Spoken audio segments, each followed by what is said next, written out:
Oke, hello semuanya. Kembali lagi di channel Bang Fred Motovlog. So, dalam project kali ini gue akan sharing mengenai penyakit Aerox yang sudah lumrah ya guys. Penyakit Aerox ini terjadi di Aerox Old maupun Aerox New, yaitu penyakit kode 12. Kode 12 sendiri itu berasal dari voltase 12 yang berada di daerah komponen utama mesin. Dalam kabel utama yang di dalam mesin itu yang berkekuatan volt 12 itu mengalami kendala. Terutama kode 12 ini ada di daerah komponen spool ya guys. Untuk spool, komponen spoolnya seperti ini ya guys. Ini merupakan komponen spool terdiri dari tembaga, terus kabel. Ini merupakan kabel pendek ya guys yang udah dipotong. Ini kebetulan spool bekas saya yang mengalami kerusakan. Biasanya sebelum dipotong di sini ada soket guys, di sini ada soketnya. Kabel tembaga, ada mangkoknya juga di sini. Terus juga di belakangnya ada komponen utamanya yang biasa disebut sensor CKP yang sering sekali bermasalah ya guys. Untuk masalahnya itu di kode 12 biasanya terjadi kalau si motornya tiba-tiba mati mendadak. Kalau nggak mati mendadak susah dinyalakan. Indikator yang bisa mengetahui kode 12 biasanya ada di speedometer ya guys. Dalam speedometer dapat muncul, yaitu ada tiba-tiba ada kode 12 pada saat motor tersebut mau di starter, ataupun bisa juga tiba-tiba saat dalam perjalanan. Yang paling bahaya itu pada saat mau menyelip kendaraan lainnya seperti mobil ataupun bus ya guys. Tiba-tiba ngeri sekali kalau misalkan si motor itu tiba-tiba mati ya guys. Jadi gue ini mengalami kode 12 pada saat bulan Mei 2023 sampai bulan Juli, sekitar 3 bulan lah guys, Mei, Juni, Juli ya guys. Itu gue ke beberapa bengkel, tetapi gue udah menemukan bengkel yang pas gitu, yang dapat menangani. Pertama gue waktu itu terasa beberapa kali tiba-tiba kok motor ini mati mendadak gitu guys. Kan saya juga bingung ya, beberapa kali juga merepotkan temen buat step si motornya kalau misalkan saya terjadi kode 12 tiba-tiba mati dimanapun gitu guys. Yang pertama yang perlu diperhatikan ya guys, jadi kalian kalau misalkan terjadi kode 12 harus benar-benar ke bengkel yang paham mengenai kelistrikan, terutama di kode 12 secara listrik halus ya. Terus juga yang harus diperhatikan, jangan salah mengambil keputusan gitu, jangan karena banyak penyebabnya guys. Kalau misalkan motor dalam keadaan mati gitu guys, yang pertama saya sarankan itu mengecek sikring terlebih dahulu. Apabila sikring terdapat takutnya ada putus, biasanya juga dari sikring speedometer tidak nyala ataupun motor tiba-tiba mati mendadak dari sikring terlebih dahulu. Habis dari sikring, cek aki mungkin ya guys. Aki bisa dicek di speedometer juga. Kalau bisa aki itu lebih dari 13 volt. Kalau enggak 14, 13 atau 14 sudah aman lah guys. Kalau di bawah itu berarti akinya nggak normal. Terus juga bisa juga aki dicek ke toko tukang aki gitu. Itu apakah akinya sudah normal atau akinya sudah lebih dari masa ini aki. Biasanya masa aki itu sampai 4 tahun ya guys. Untuk aki bisa juga dicek di toko aki. Terus selanjutnya habis aki cek juga koil. Apakah si koil itu bisa dicek dengan apa ya? Dengan namanya obeng ya. Obeng ditempelkan antara koil sama mesin, apakah ada percikan api atau enggak. Di sana juga bisa terlihat apakah si koil itu bocor atau enggak dari sumber kelistrikan itu. Kan salurannya dari aki ke koil, dari aki ke koil, terus lalu ke spool. Di sini spool terletaknya di sebelah sini ya guys. Jadi di dalam air radiator, terus masuk ke busi, lalu busi itu ke mesin, baru ke mesin. Habis coil baru langsung ke spool. Biasanya kalau dari spool kita lihat dulu si tembaganya di sini apakah mengalami keputusan atau enggak gitu guys. Kalau misalkan terdapat keputusan ya fix si spoolnya harus diganti ya guys. Kayak seperti ini mengalami keputusan 1 2 ini hampir putus juga ya guys. Nah kalau ini harus diganti sih sama spoolnya ini sama tembaganya. Ada juga waktu itu saya mencari alternatif bisa nggak sih supaya lebih murah kita ambil alternatif contohnya melilit spool kembali bisa sih harganya sekitar satu ini teh nggak tahu 15.000 nggak tahu 25.000 setiap ini sedangkan ini dikali banyaknya ini totalnya ada berapa gitu mungkin dapat menghabiskan biaya sekitar 300 lebih guys jadi sama-sama aja lah mending beli yang baru kalau enggak beli yang bawaan gitu yang udah dimodifikasi kabel panjang jadi solusinya kalau misalkan terjadi kode 12 cek yang pertama sikring, aki, koil, terus sepul, terus busi juga jangan lupa guys dicek apakah apinya masih stabil atau enggak. Kadang-kadang apinya suka nggak stabil sih dari situ. Terus juga kita harus juga pinter-pinter ngecek di bengkel ngecek sensor CKP-nya. Sensor CKP itu bisa menyebabkan si aerox motor itu bisa tiba-tiba mati mendadak. Biasanya dari situ sih kebanyakan kalau misalkan nggak dari tembaga, dari soket, kalau nggak dari kabel yang paling utama biasanya bengkel mendiagnosis kode 12 itu dari kabel itu kan tadinya di sini ada soket ya guys di sini ada soket.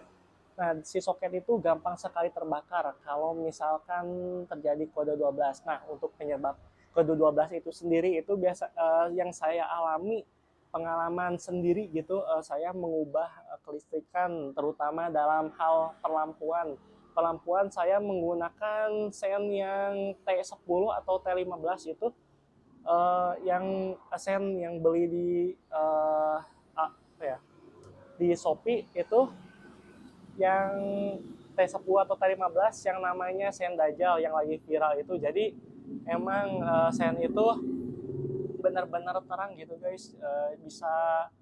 Bisa sangat cerah sekali pas di malam hari. Penyebabnya mungkin dari situ guys. Selebihnya mungkin ada komponen-komponen yang di dalam sudah lama dan emang masaknya gitu harus diganti si spool ini. Untuk estimasi biaya dalam pengeluaran ini saya habis sekitar kalau beli spool dikenakan saya beli spool yang copotan terus udah dimodifikasi untuk kabel panjangnya itu udah plus dapat juga sensor CKP sekitar 600 ribuan. Tapi saya tidak terlalu menyalahkan itu gimana kondisi keuangan kalian semua.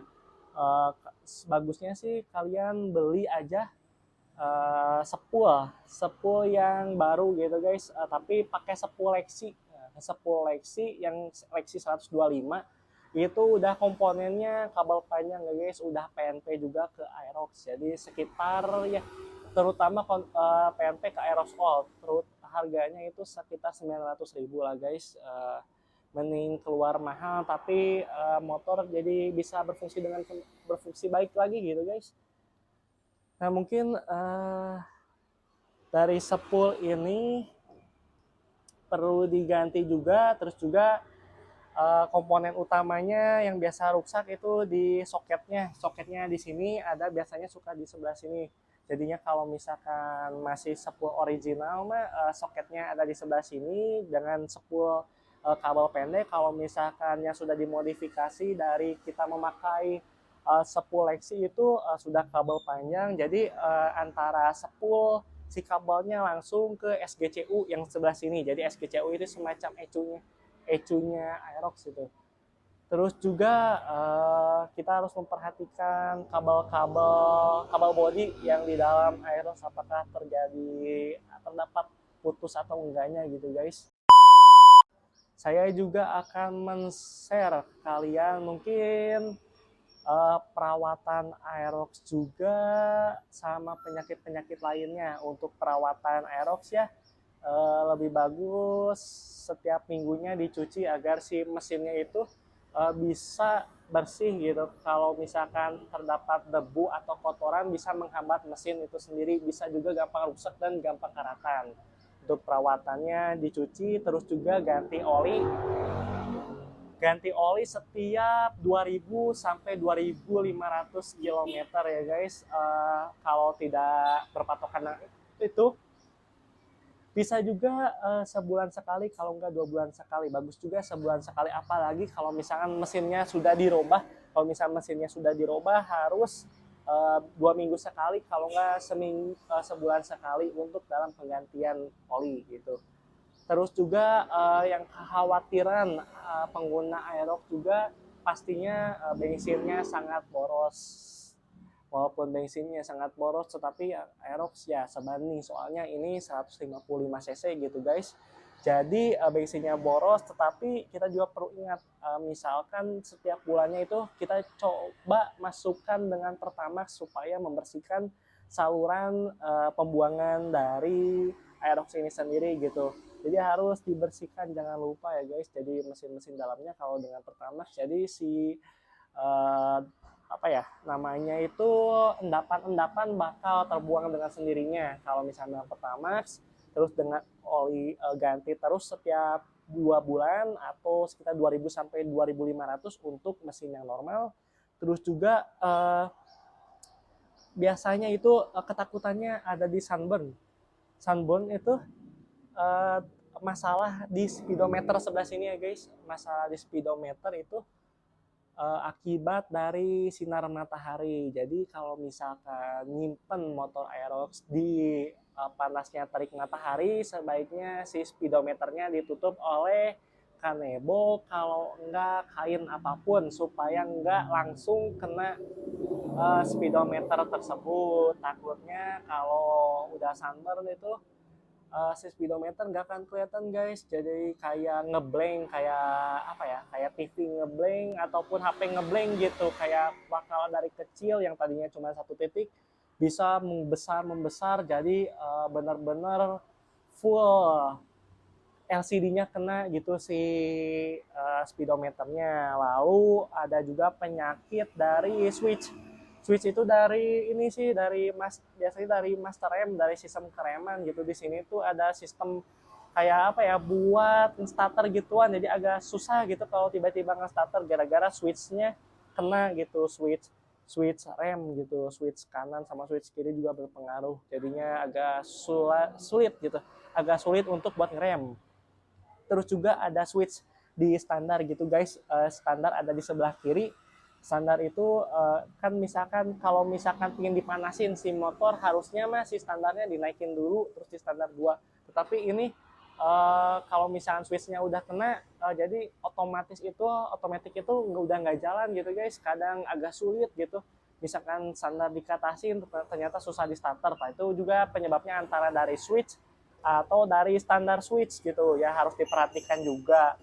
Terus juga jangan lupa di apa ya namanya itu, area radiator harus dikuras gitu, harus tetap diperhatikan, dikuras. Terus juga si isi air radiatornya harus tetap penuh gitu, kita cek secara berkala agar radiatornya tetap penuh dan bisa mendinginkan mesin. Mungkin apa lagi ya, udah mungkin ya untuk si ininya mah penyakit-penyakit mungkin sharing kode 12. Mungkin ada dari kalian yang terkendala kode 12 bisa tulis di kolom komentar. Dan juga kalian untuk project-project Bang Fred selanjutnya, kalian punya ide atau ide kreatif apa, boleh tulis kolom komentar. Mungkin cukup sekian video dari Bang Fred. Terima kasih yang sudah menonton. Jangan lupa like, komen, dan subscribe. Jangan lupa tombol notifikasinya dinyalakan agar tidak terlambat dalam upload Bang Fred. Jadi tetap stay tune ya guys. Terima kasih. See you in the next video. Bye-bye.